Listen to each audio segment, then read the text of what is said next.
Hi friends, welcome to 5 Hours English. ఇవాళ మనం the Hindu ఎడిటోరియల్లో days of డిస్ఎంగేజ్మెంట్ అనే ఆర్టికల్ చూద్దాం. ఫ్రెండ్స్, స్మాల్ రిక్వెస్ట్, లైక్ చేయండి, షేర్ చేయండి అండ్ ప్రతి ఒక్కరు సబ్స్క్రైబ్ చేసుకోండి. ఫ్రెండ్స్, ఇవాళ వొకాబులరీ పార్ట్ చూసినట్లయితే వొకాబులరీ వర్డ్స్ కంటే కూడా ఫ్రేజల్ వెబ్స్ అనేది చాలా ఇంపార్టెంట్గా అనిపిస్తుంది. అవే ఎక్కువ ఉన్నాయి. ఒకసారి ఓవర్ టైం, ఇందులో ఫస్ట్ ఫ్రేజల్ వచ్చేసి over time.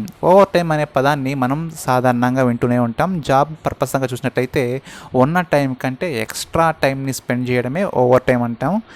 So if it happens gradually over a long period of time, లేకపోతే if something happens over time, ఏదన్నా అతిగా టైం మించి జరిగినట్లయితే ఓవర్ టైం అంటాం. ఒకసారి సెంటెన్స్ చూసినట్లయితే the company could not afford to pay overtime. Company మీరు overtime spend చేసిన దానికి ఎటువంటి ఎఫోర్డ్ చేయలేదు, ఎటువంటి అమౌంట్ పే చేయదు అని చెప్తున్నారు. నెక్స్ట్ వర్డ్ చూద్దాం. నెక్స్ట్ ఫ్రేజల్ వచ్చేసి క్యారీ అవుట్. క్యారీ అవుట్ అంటే ఎగ్జిక్యూట్ చేయడం. క్యారీ అవుట్ అంటే మెయిన్గా ఇక్కడ ఎగ్జిక్యూట్ చేయడం. ఏదైనా ఒక వర్క్ని కానీ ప్లాన్ని కానీ ఎగ్జిక్యూట్ చేసినట్లయితే దాన్ని క్యారీడ్ అవుట్ అంటారు. క్యారీ అవుట్ అంటారు. The attacks were carried out by nationalists. ఇక్కడ అటాక్స్ ఎవరు చేశారంటే వీళ్ళు ఎలా ఎగ్జిక్యూట్ చేశారంటే నేషనల్ ఎగ్జిక్యూట్ చేశారు అని చెప్తున్నాడు. వెర్బర్ గ్రాఫ్ అని చూసినట్లయితే B+V3 అనే ఫామ్ వస్తుంది. దాంతో కూడా ప్యాసివ్ వాయిస్ ఉంది కాబట్టి బై అనే ఫామ్ ఖచ్చితంగా రావాలి. Next be easier said than done.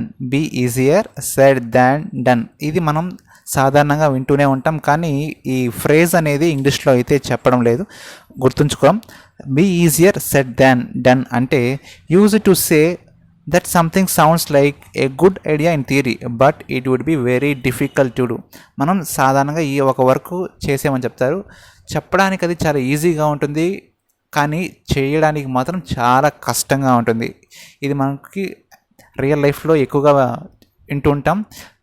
ఈజీగా చెప్పేస్తారు, కానీ ఆ వర్క్ని చేయడానికి మాత్రం చాలా చాలా కష్టంగా ఉంటుంది. అలాంటి సందర్భాల్లో ఈ ఫ్రేజ్ని అయితే యూజ్ చేయొచ్చు. Be easier said than done. It would be very difficult to do than it sounds in good idea థియరికల్గా చెప్తారు, కానీ చేయడానికి చాలా కష్టంగా ఉంటుంది. నెక్స్ట్ వర్డ్ చూద్దాం. Pull back. పుల్ బ్యాక్ అంటే డిస్ఎంగేజ్మెంట్. విత్డ్రా, రిట్రీట్, డిస్ఎంగేజ్మెంట్ అనే వర్డ్ తీసుకుంటాం మనం. సో ఇక్కడ మనకి చైనా ఇండియా బార్డర్స్ పరంగా చూసుకున్నట్లయితే ఇక్కడ రీట్రీట్ అనే పదాన్ని అయితే ఉపయోగించాలి అండ్ డిస్ఎంగేజ్మెంట్ అనే పదాన్ని ఉపయోగించాలి. విత్డ్రా అయితే మనకి తీసుకునే అవసరం లేదు. ఒకవేళ సెంటెన్స్లో మధ్యలో కనుక ఉపయోగించినట్లయితే పుల్ బ్యాక్ అనే వర్డ్ అయితే యూజ్ చేయాలి, బికాస్ ఇట్స్ వెర్బ్ పరంగా పుల్ బ్యాక్ యూజ్ చేయాలి. They will plead with him to pull back from confrontation.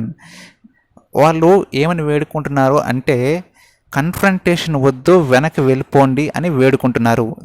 They will plead అంటే వేడుకోవడం, plead him to pull back, అతన్ని వేడుకున్నామంట వెనక్కి వచ్చి గొడవలు వద్దు అనేసి.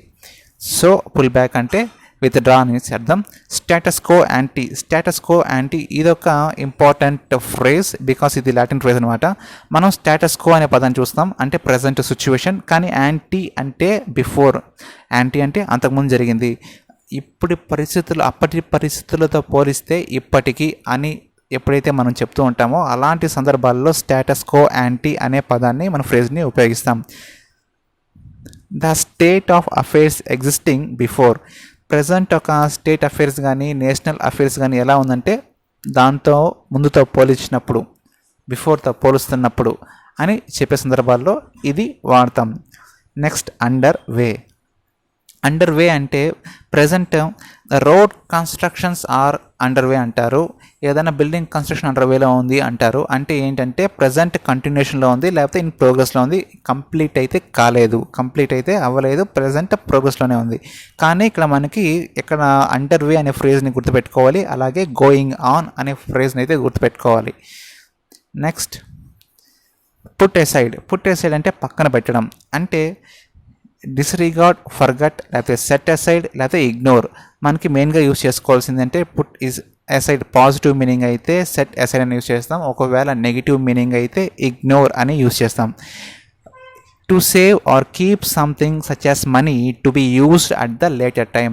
నీకు కావలసినంత మనీని దాచుకో, అది ఫ్యూచర్లో ఖచ్చితంగా ఉపయోగపడుతుంది అని చెప్పే సమయంలో మనం పుట్ ఎసైడ్ అంటాం. ఇక్కడ పాజిటివ్ సెంటెన్స్లో మనీ పరంగా యూజ్ చేస్తున్నాడు కాబట్టి పాజిటివ్ సెంటెన్స్ కాబట్టి మనం సెట్ ఎసైడ్ యూజ్ చేస్తున్నాం.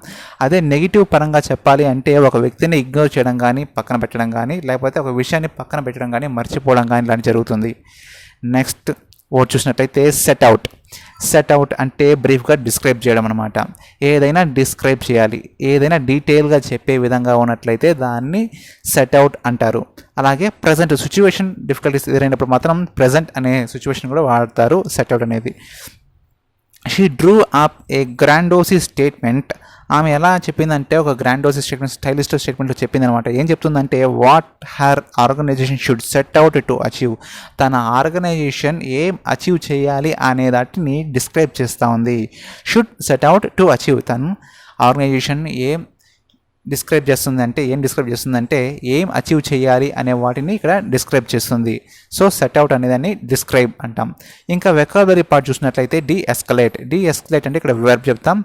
ఎస్కలేట్ అంటే ఇంక్రీజ్ అవ్వడం, అండ్ డీఎస్కలేట్ అనే ముందర నెగిటివ్ సెన్స్ వాడాడు కాబట్టి అది డిక్రీజ్ అవుతూ ఉంటుంది. సో దాని మీనింగ్ చూసినట్టే diminish, lesson, decrease, dwindle the intensity of conflict.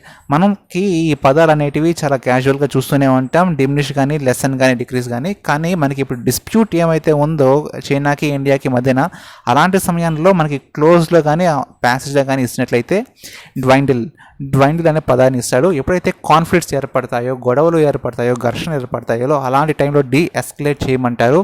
దానికి సినోనిమ్గా మనం ఏం యూజ్ చేయాలంటే డ్వైండిల్. నెక్స్ట్ వర్డ్ హోస్టిలిటీ అనేది అన్ఫ్రెండ్లీనెస్, టోటల్గా అన్ఫ్రెండ్లీనెస్. ఇద్దరు దేశాల మధ్య ముందు స్నేహం కుదురుంటుంది, ద్వైపాక్షిక సంబంధాలు ఉంటాయి, కానీ ఇప్పుడు ఎలా ఉంటుందంటే హోస్టిలిటీగా తయారయ్యింది. యాంటిపతి, ఎనిమిటీ, తర్వాత బిట్టర్నెస్, అన్ఫ్రెండ్లీనెస్. కానీ మనకి ఎగ్జామ్ పాయింట్ ఆఫ్ వ్యూలో బాగా గుర్తుపెట్టుకోవాల్సి వచ్చేసి bitterness, aversion and enmity, యాంటిపతి.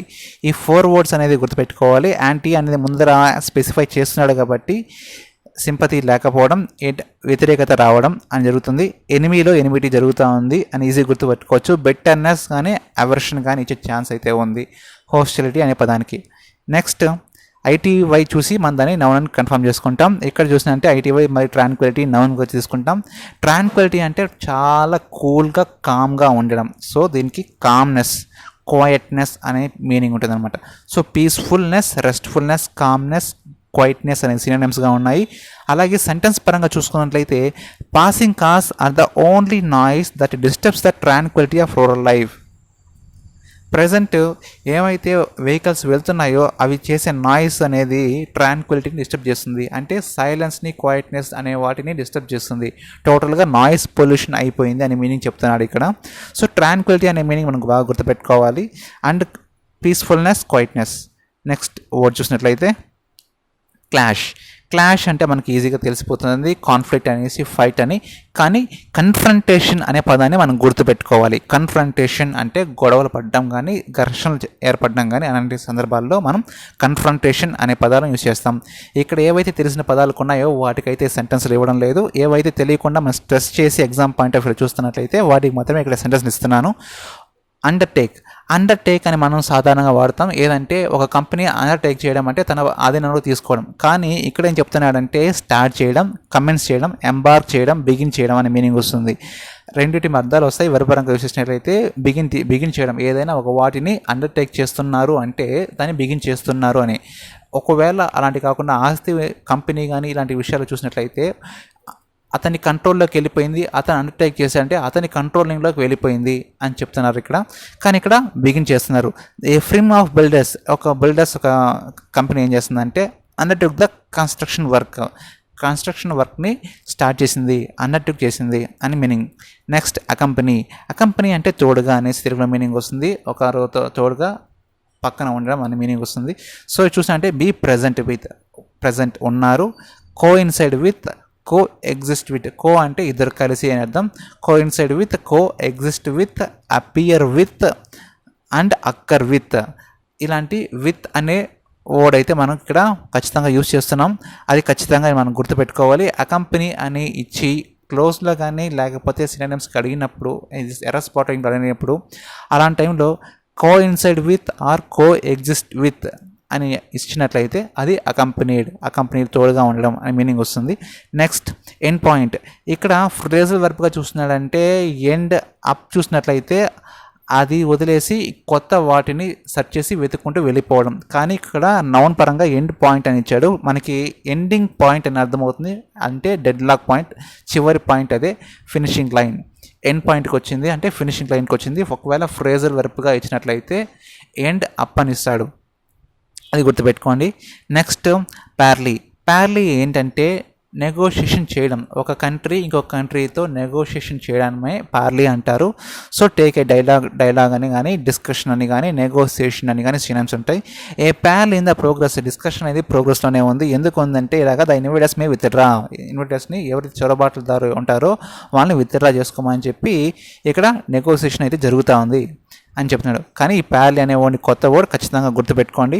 Next word is mechanism. Mechanisms అంటే ప్రొసీజర్స్, అంటే వీళ్ళు చేసే ప్లాన్ ఆఫ్ యాక్షన్, ఏమైతే అనుసరించాలో అలాంటి యాక్షన్స్ని మెకానిజం అంటారు. So procedure, process, method, technique అనేది ఇక్కడ సినానిమ్స్గా ఉన్నాయి. అంటే స్టెప్ బై స్టెప్ మెకానిజం చేసినట్లయితే ఫస్ట్ కమాండర్ స్థాయిలో చేయాలి, తర్వాత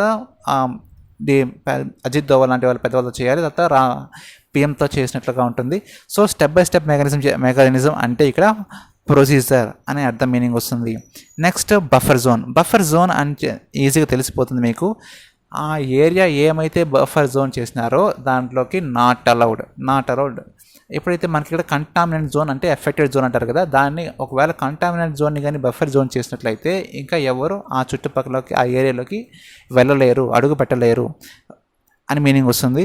ఏ మిలిటరీ నో గో ఏరియా. ఇక్కడ మిలిటరీ కండిషన్ చూసినట్లయితే ఆ బార్డర్ ఏమైతే ఉంటుందో అందు లోపలికి రాకూడదు, అందుకే కంచెలు వేస్తారు, అక్కడ బఫర్ జోన్గా ఏర్పడతారు. సో మిలిటరీ జోన్ కానీ బార్డర్ జోన్ కానీ అని చెప్తారు ఇక్కడ. నెక్స్ట్ వర్డ్ చూసినట్లయితే బిల్డప్ అంటే ఇక్కడ ఫ్రేజల్ వర్బ్ కాదు, బిల్డప్ అంటే నౌన్. యాక్చువల్గా ఇంతకుముందు చెప్పాను ఎండప్ అనేది ఫ్రేజల్ వర్బ్ కానీ తీసుకొస్తుంది, కానీ ఇక్కడ బిల్డప్ అనేది నౌన్. బిల్డ్ అనేది వెర్బ్ కానీ అప్ వల్ల దాన్ని వెర్బ్ అనుకోకూడదు. సో నౌన్గా తీసుకుంటాం. అంటే డెవలప్మెంట్ కానీ, ఎస్కలేషన్ కానీ, ఎక్స్పాన్షన్ అనే మీనింగ్తో సినానిమ్స్ ఉన్నాయి ఇక్కడ. ఎక్స్పాండ్ చేయడం అనే దాన్ని బిల్డప్ అనే మీనింగ్తో వాడతారు. నెక్స్ట్ వర్డ్ చూసినట్లయితే సర్కమ్స్టాన్షెస్ అంటే ప్రజెంట్ ఉన్న కండిషన్స్, ప్రజెంట్ ఏమైతే నడుస్తున్నాయో అలాంటి సిచ్యువేషన్స్ ఏమైతే ఉన్నాయో అలాంటి వాటిని సర్కమ్స్టాన్సెస్ అంటారు. అలాగే స్టేట్ ఆఫ్ అఫైర్స్ అని కూడా అంటారు. నెక్స్ట్ వర్డ్ చూసినట్లయితే ఫోర్సీబుల్ అంటే ముందుగా ప్రిడిక్ట్ చేయగలుగుతాం అనమాట. ఇప్పుడు జాతకాలు చూస్తారు, కొంతమంది ప్రిడిక్షన్ చేస్తారు. అలా కాకుండా ఏమైతే డైలాగ్స్ ఏమైతే జరుగుతాయో ఆ డైలాగ్స్ చేసిన తర్వాత, చర్చలు జరిగిన తర్వాత ఊహిస్తారు ముందుగానే ఇలా జరగచ్చు. ఫోర్సీబుల్. చర్చలు సానుకూలంగా జరిగితే బలగాలు వెనక్కి వెళ్తాయి, అలాగని చర్చలు ఫలించకపోతే బలగాలు ముందుకు వెళ్తాయి అనే మీనింగ్తో మనకి ఇక్కడ యాంటిసిపేట్ చేస్తున్నారు. యాంటిసిపేట్ అనే మీనింగ్ చూసుకోవాలి, ప్రిడిక్టబుల్ అని చూసుకోవాలి. ఎక్స్పెక్టెడ్, ఏమైతే ఎక్స్పెక్టేషన్ చేస్తాం కానీ రియాలిటీ కాదు, థియరీ ప్రకారంగా కాదు, ప్రాక్టికల్గా కూడా కాదు, జస్ట్ థియరిటికల్గా మాత్రమే ఉంటుంది ఎక్స్పెక్టేషన్. దాన్ని ఫోర్సీబుల్, ఏబిఎల్ఈ రావడం వల్ల దాన్ని అడ్జెక్టివ్గా కన్సిడర్ చేస్తున్నాం. ఫ్రెండ్స్, ఈ వీడియో కనుక మీరు నచ్చినట్లయితే ఖచ్చితంగా లైక్ చేయండి, షేర్